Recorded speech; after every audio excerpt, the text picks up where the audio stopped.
Това не съм аз. Ме се надига някакъв мрак и ме преземе. Страховита вълна, неудържим прилив. Това е треска, прокопа, кошмар. Някаква магия. Цялата плъмтя изкарана. Цялата ми душа е събрана в очите ми. Кой ще ми помогне?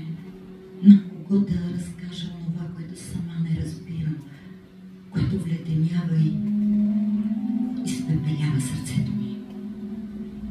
Кой ли Бог се е вселил в мен и се забавлява с несъвършенството на смъртната? Защо ми дарява своя поглед?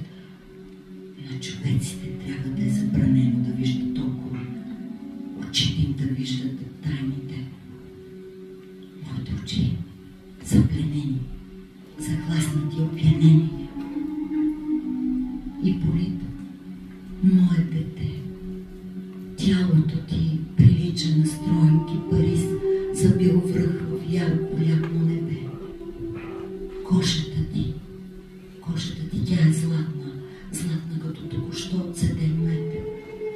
Тъхва на треви пълни с невидими, дребни наухани цвечета. Когато вдишваш, гърдите ти се издуват величествено като платна на кораб, понесено по пътен вятър. Когато издишаш, корема ти се пристяга и прилича на понесена вековна наковалня.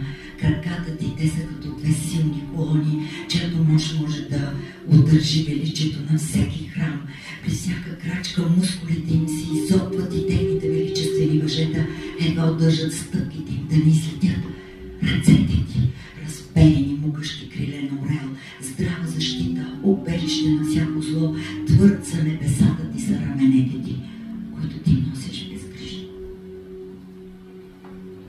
Дланите ти са тъй благи, тъй калевни, изтръпват сърцето на всичкото, което се докоснат и сътворяват музика. Но най-великолепно от всичко е лицето ти. Лице не на герой, а на милостив Бог, който не съди, а само благосусмихва, който прощава и дарява.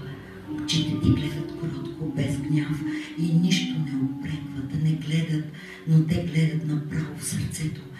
Устните ти тягната доброта и усмивка преобразяват всичко и ти, мили мой, си мъж победител, усмихваш се Бог и невинно дете в едно. Виж как се раждаш от водата, как пръските сияят в ореоли около главата ти, как